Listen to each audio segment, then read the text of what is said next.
Iran और Israel जंग के बीच बड़ी खबर निकलकर सामने आ रही है। ईरान ने यूएई में धावा बोल दिया है। एक साथ 16 बैलिस्टिक मिसाइल और 200 से ज्यादा ड्रोन मारकर यूएई में तबाही मचा दी है। क्या कुछ हो रहा है यूएई में? अफरा तफरी का माहौल है। क्या कुछ हुआ है अब तक यूएई में? बैलिस्टिक मिसाइल का जो अटैक है वो एक एक चीज, एक एक खबर को समझेंगे। भरत जी मेरे साथ मौजूद है। भरत जी, यूएई में अब तक का सबसे बड़ा हमला ईरान की तरफ से हुआ।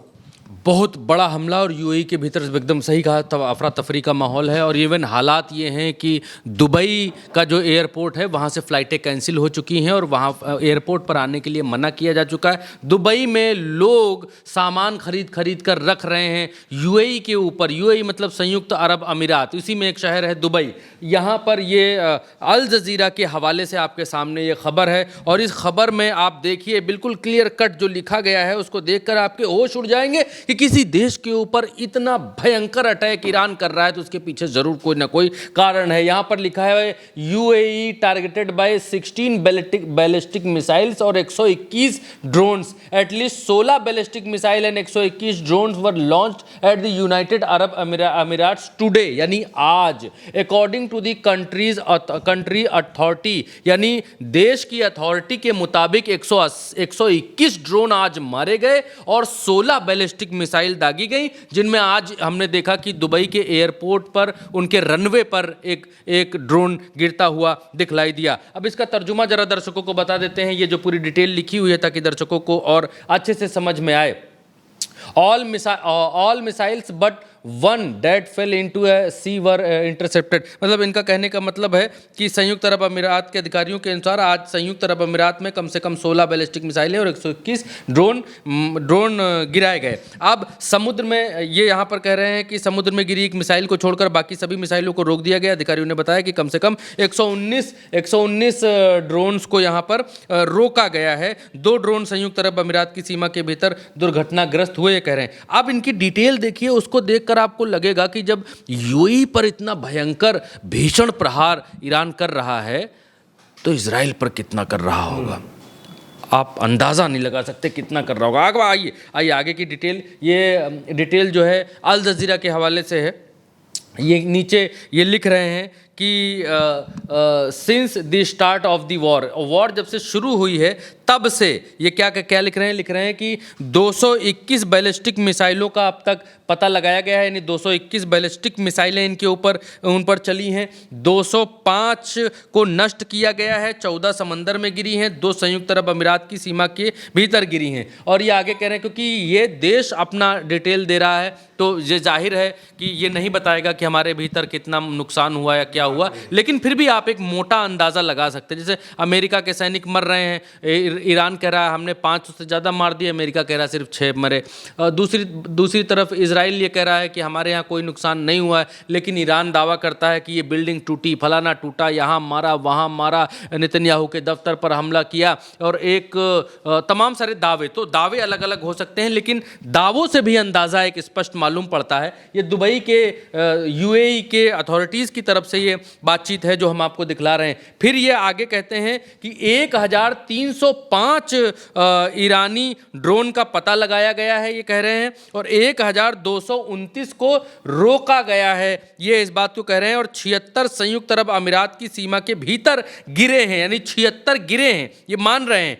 8 क्रूज मिसाइलों का भी पता लगाया गया है, यहाँ ये पर कह रहे हैं 8 cruise missiles has been also detected and destroyed. These attacks are resulted at 3 deaths of Pakistani, Nepali and Bangladeshi nationals and 112 minor injured in Emirati, Egyptian, Ethiopian, Filipino, Pakistani, Iranian, Indian, Bangladeshi, Sri Lanka, Azerbaijani, Yemeni, और ये यहाँ पर बता रहे हैं कि किन किन देशों के कितने लोग, कहाँ के लोग यहाँ पर मारे गए हैं। ये इस बात को यहाँ पर बतलाते हुए दिखलाई दे रहे हैं। तो इसका जो तर्जुमा है वो हम आपको बता रहे हैं। और भी कोई खबर है तो वो हम आपको देख करके अभी बतलाने की कोशिश कर रहे हैं, क्योंकि सूचनाएँ इतनी तेज़ी से आ रही हैं चंद्रकांत जी कि सूचनाओं का बिल्कुल भंडार है। ये एक वेबसाइट के हवाले से खबर है, ये कहते हैं कि UAE air defence intercept 15 ballistic missiles, 119 drone, ये इस बात को यहाँ पर कहते हुए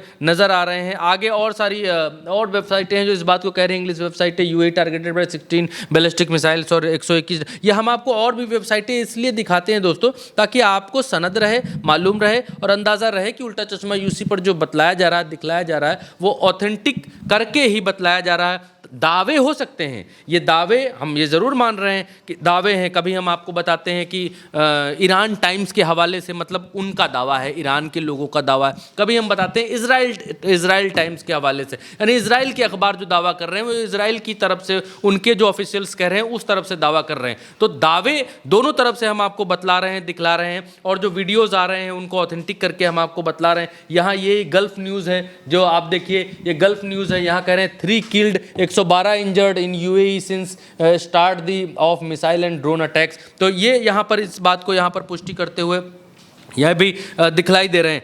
अब दुबई क्या कहता है कि we are the safest, Chandrakant ji, we are the safest city, और हम बड़े सेफ देश हैं दुनिया के भीतर। जिस देश के ऊपर 1300 कुछ ड्रोन से बता रहे हैं कि जब से युद्ध शुरू हुआ तब से अब तक 119 ड्रोन्स, आज 16 बैलिस्टिक मिसाइलें आज इनके ऊपर दागी गई। जिस मुल्क के ऊपर इतना बम, इतना ड्रोन घूम रहा है, टहल रहा है, और वो दुनिया में ये पीआर करवा रहा है कि हम बहुत सुरक्षित हैं। चंद्रकांत जी, चारों तरफ सिर्फ और सिर्फ पैसे की माया है। अमेरिका को ईरान इसलिए चाहिए क्योंकि उसको तेल निकालना है। यूएई के भीतर, दुबई के ऊपर इतना गोला बारूद और हथियार चल रहा है, और दुनिया के लोगों से ये पीआर करवाया जा रहा है। वहाँ के लोगों को मोबाइल से वीडियो शूट करने पर मनाही है, वीडियो पोस्ट करने पर मनाही है, कुछ दुबई के खिलाफ बोलने पर मनाही है, सब चीज़ पर मनाही है।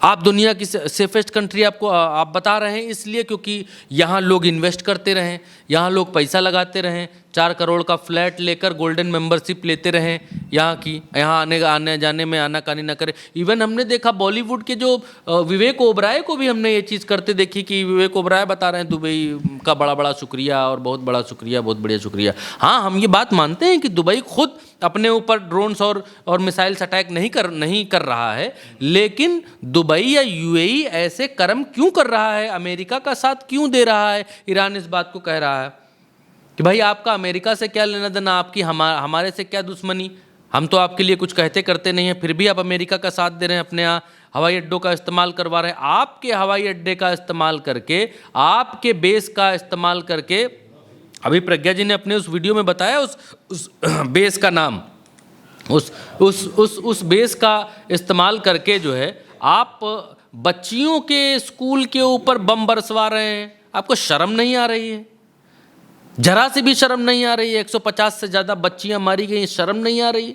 दुबई और यूएई के मुंह से थूक तक नहीं निकल रहा है? थू है तुम्हारे ऐसे पैसे के ऊपर। अमेरिका को तेल चाहिए, दुबई को अपने फ्लैट बेचने हैं, दुबई को बंगला बेचना है, पाम जुमेरा में उनका अपना फ्लैट बिकता रहे, पैसा आता रहे, सब आता रहे। कुछ दीन ईमान है या नहीं है? वैसे दीन की बातें होती हैं, ईमान की बातें होती हैं, हर चीज़ की बातें होती हैं। रमज़ान चल रहे हैं, रोज़े चल रहे हैं, कुछ दीन ईमान बचा हो, बाकी बचा हो तो बच्चियों को मारने वाले, गज़ा के ऊपर हमले करने वाले, वहाँ लोगों के ऊपर, मैं नहीं कहता कि कोई भी ज़मीन तुम लो, इधर की लो, उधर की लो, जो भी लो, लड़ो, ज़मीन के लिए लड़ो, हथियार लो, अगले देश को हथियार लो, सब अपने आप में मिला लो, नहीं कहता। लेकिन उन लोगों की, उन निवासियों की, उन सिटीजन्स की क्या गलती है जिनकी बिल्डिंग्स के ऊपर आप बम मार रहे हैं, जिनके स्कूल्स के ऊपर आप बम मार रहे हैं? बच्चियां सुबह पढ़ने गई, शाम को लौटी ही नहीं, बोले युद्ध में मारी। युद्ध में कैसे मारी गई बच्चियां? क्या लेना देना? चाहे वो ईरान के हों, चाहे वो इजराइल के हों, चाहे वो अमेरिका के हों, चाहे जॉर्डन के हों, चाहे कुवैत के हों, चाहे बहरीन के हों,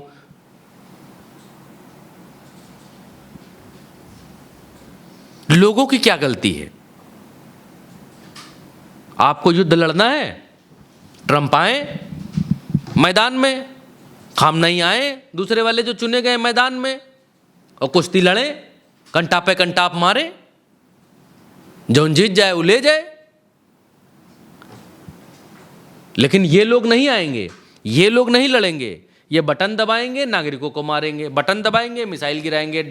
दुनिया में कोई ऐसी संस्था ही नहीं बची, कोई ऐसा बचा ही नहीं, भगवान के अलावा, अल्लाह के अलावा, गॉड के अलावा कोई ऐसा बचा ही नहीं जो आज ये अमेरिका को कह सके कि गलत कर रहे हो, सिटीजन्स को मार रहे हो, ये युद्ध के नियम नहीं है। जो ईरान को कह सके तुम बैलिस्टिक मिसाइल दाग रहे हो, फलाना दाग रहे हो, लोग मर रहे हैं इससे। एक भी अगर निर्दोष नागरिक मर रहा है तो यह पाप है, युद्ध अपराध है। लेकिन कीड़ों की तरह लोग मार रहे हैं बैलिस्टिक मिसाइल और खुश हो रहे हैं, हमने दागी, हमने फलानी जगह दाग दी, हमने 119 दाग दी, हमने इनका युद्धपोत डुबा दिया। अब उस पर जो 80 लोग मरे हैं उनकी जान का क्या? क्या वो युद्ध में लड़ रहे थे? तो भारत के मेहमान थे, मेहमान नवाजी स्वीकार करके जा रहे थे, युद्ध क्षेत्र में भी नहीं थे, गोला बारूद के साथ भी नहीं थे। उनका क्या जस्टिस क्या है इसके लिए? गजा में जितने लोगों को मारा उसके लिए जस्टिस क्या है? सारा जस्टिस देने वाला सिस्टम अमेरिका के पास, यूएन अमेरिका के पास, अंतर्राष्ट्रीय अदालत अमेरिका और उनके पिट्ठुओं के पास, मानवाधिकार आयोग अमेरिका और उनके पिट्ठुओं के पास। कलम इन्हीं का है, अखबार इन्हीं की है, सरकार इन्हीं की है, इंसाफ इन्हीं का है, न्याय इन्हीं का है, सब इन्हीं का है। आम नागरिक जाए तो कहाँ जाए, क्या करे? क्या कसूर है किसी ईरानी का, क्या कसूर है किसी इजरायली का? इजरायली तो नहीं आया होगा पैलेस्टीन में बसने के लिए, आज जो 30, 32, 35, 40 साल का है वो बसने के लिए तो नहीं आया होगा कि चलो फिलिस्तीन को मारो और भगाओ वो जो मारा जा रहा है। सरकारों को कोई सजा नहीं है, सरकार मजा कर रही है, मारा आम आदमी जा रहा है, चाहे इधर से जा रहा है चाहे उधर से जा रहा है। और इन सब के बीच, इस युद्ध के बीच जब बड़े स्केल पर देखते हैं तब ये दिखाई देता है कि तमाम सारे मुसलमान मुल्कों ने अमेरिका के जूते चाटने स्वीकार कर लिए, चाट रहे हैं जूते। किस लिए? पैसे के लिए। कहाँ गया ईमान धर्म? कहाँ गई वो बड़ी बड़ी बातें? वो सब बातें चली गई, हवा हो गई। बाप बड़ा ना भैया, सबसे बड़ा रुपया, शेख को रुपया चाहिए, प्रिंस को रुपया चाहिए, राजा को रुपया चाहिए, पैसा चाहिए, डॉलर दिनार। एक बार तो लिफ्ट करा दे, डॉलर दे दे, दिनार दे दे, सब उसी के पीछे पड़े हुए।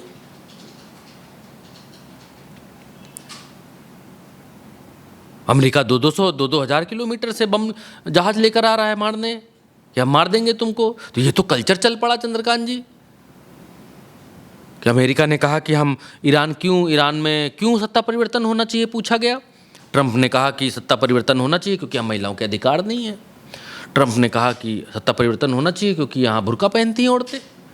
ट्रंप ने कहा कि सत्ता परिवर्तन यहाँ हम इसलिए करना चाहते हैं क्योंकि यहाँ पर हम नहीं अच्छा शासन नहीं चला पा रहा।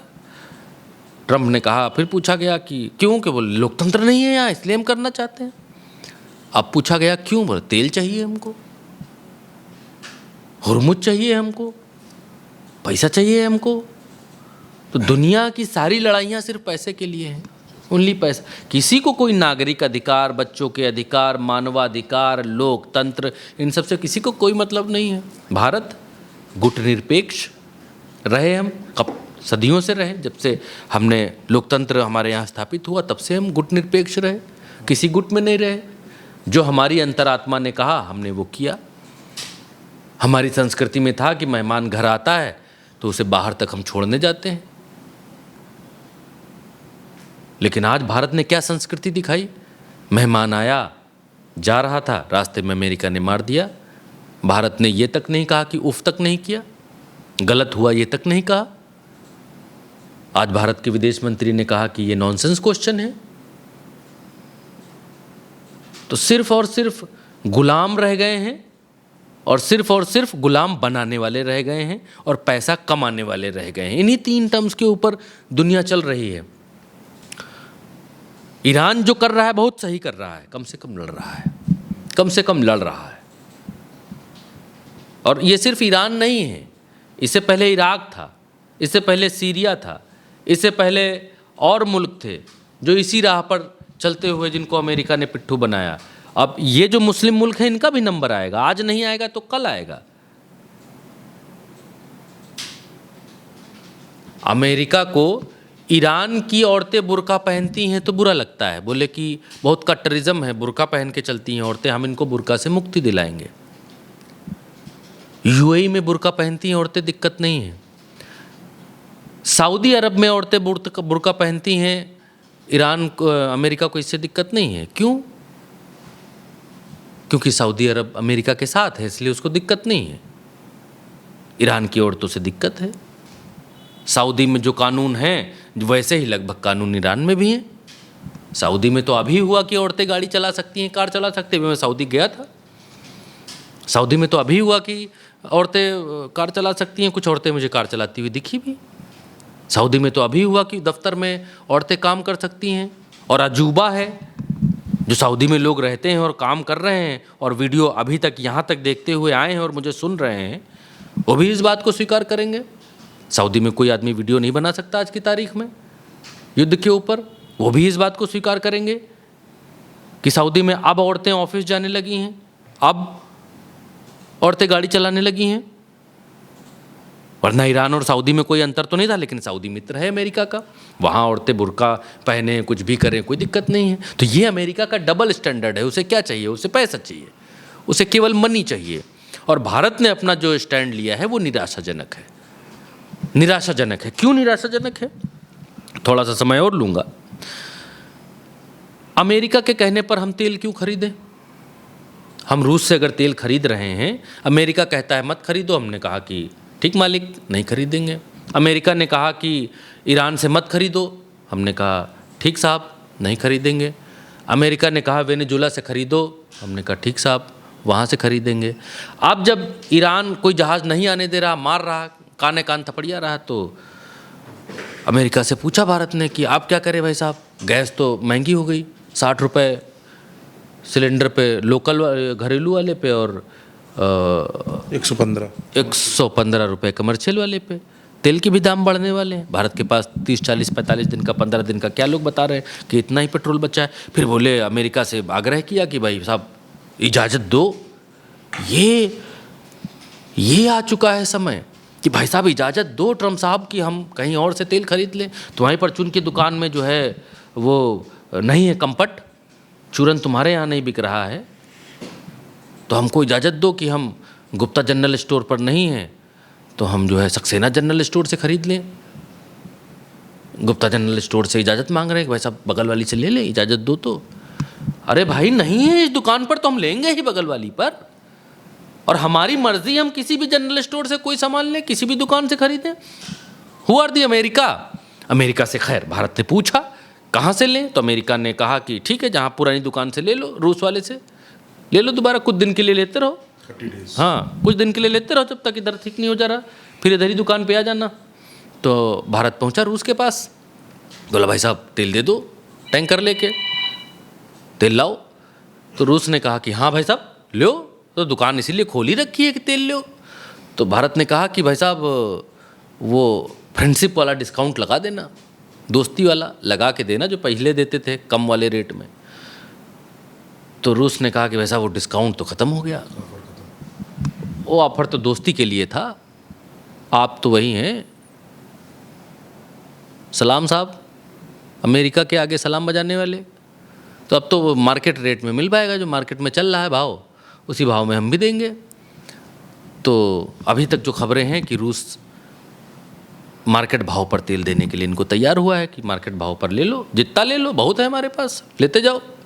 तो ये हालत हो गई है कि धोबी का स्वान न घर का रहा न घाट का रहा। विदेश नीति का ये हाल किया है कि भारत के प्रधानमंत्री चुप हैं, कुछ बोल ही नहीं रहे, कुछ नहीं बोल रहे। दुनिया का युद्ध रुकवा देते थे फ़ोन करके कि है रोको, हमारा जहाज़ निकल रहा है, हम अपने बच्चों को लेकर के आ रहे हैं। अब आपके इंडियन ओशन में, हिंद महासागर में मेहमान मार दिए गए, मुंह पर उंगली रखकर बैठे हैं चंद्रकांत जी, मुंह पर बोल नहीं पा रहे हैं। बोल देंगे तो फूफा नाराज हो जाएगा वो। क्या है ऐसा आपका फूफा के पास? न जवाहरलाल नेहरू का था फूफा के पास कुछ, ना इंदिरा गांधी का था, न राजीव गांधी का था, ना उसके बाद किसी सरकार मोरारजी देसाई का था, वीपी सिंह का था, नरसिम्हा राव का था, ना अटल बिहारी वाजपेयी का था, मनमोहन सिंह का भी नहीं था। आज तक ऐसा नहीं हुआ कि अमेरिका हमारे ऊपर इतना भयंकर तरीके से काबू कर पाए। भाई ये तो याद पड़ता है कि ईस्ट इंडिया कंपनी के भारत गुलाम रहा, उसके बाद अब ये दूसरे टाइप की गुलामी अब स्वीकार करनी पड़ रही है कि भाई हम गुलाम हैं, वो बताएगा कितना टैरिफ लगाएंगे, वो बताएगा तेल कहाँ से खरीदो, सब बिल्कुल ऑर्डर ही उल्टा पड़ता जा रहा है। और इन सब के बीच जब हम देखते हैं ईरान को कि ईरान लड़ रहा है, कम से कम अपने उसूलों के लिए लड़ रहा है, अपने आदर्शों के लिए लड़ रहा है, जो उसने बनाए, खराब बनाए, अच्छे बनाए, बुरे बनाए, जो सही गलत अपने उसूलों आदर्शों के लिए, देश के लिए, स्वतंत्रता के लिए लड़ रहा है, बोल रहा है। अमेरिका ने कहा सरेंडर कर दो, ईरान ने कहा कि सरेंडर की बात कर रहे, अपने यहाँ खबर खोद देंगे, सरेंडर करने का सपना देखने वालों की है, यहाँ खबर बना देंगे, हम लड़ने कहीं गए नहीं हो, जो लड़ने आए हैं उनको यहाँ से वापस जाने नहीं देंगे। ये ईरान बोल रहा है, बोलना चाहिए, भले ना कर पाए, भले ना जीत पाए। और जिस हिसाब से लड़ाई लड़ रहा है, रूस पीछे आ गया है, उस हिसाब से ऐसा लगता नहीं कि ईरान को हरा पाएंगे। संधि के अलावा इनके पास कोई रास्ता बचेगा नहीं। बीच युद्ध में मैं बोल रहा हूँ, संधि के अलावा इनके पास कोई रास्ता बचने वाला नहीं है। ऐसा नहीं है कि ईरान को हरा देंगे और चले जाएंगे।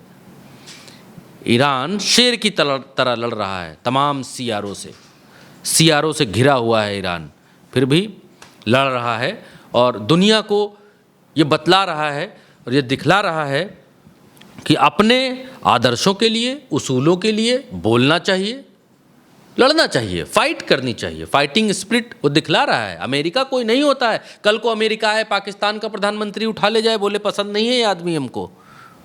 कल को आए भारत का प्रधानमंत्री उठा ले जाए, बोले कि ये आदमी यहाँ लोकतंत्र नहीं चला पा रहा, तो तुम ठेकेदार हो क्या? कोई लोकतंत्र अपना देश नहीं चला पा रहा, अपना देश में किसी की कोई दिक्कत परेशानी, तुम ठेकेदार हो। तुम जिसको तय कर लोगे कि फलाना आदमी ठीक नहीं है, उठा लाओ उसको, तो गए उठा लाए, गए पकड़ लाए, गए मार दिया, गए गोला मार दिया, गए बारूद मार दिया। तो ईरान ये दिखला रहा है कि ये नहीं होने देंगे बॉस। वेनेजुला हो गया, बहुत हो गया वेनेजुला तक, ईरान वेनेजुला नहीं है। तो ईरान अपनी इच्छा शक्ति, अपनी ताकत दिखा रहा है कि हमको वेनेजुला समझने की गलती मत करिएगा। पूरी ताकत के साथ ईरान जंग लड़ रहा है और अमेरिका के सामने सिर्फ और सिर्फ संधि का ऑप्शन बचेगा। ये युद्ध से संकेत मिल रहे हैं। उल्टा चश्मा यूसी पर इस जंग की कवरेज जारी है। आप लगातार उल्टा चश्मा यूसी के साथ बने रहिए। चैनल को सब्सक्राइब जरूर कीजिएगा। नमस्कार।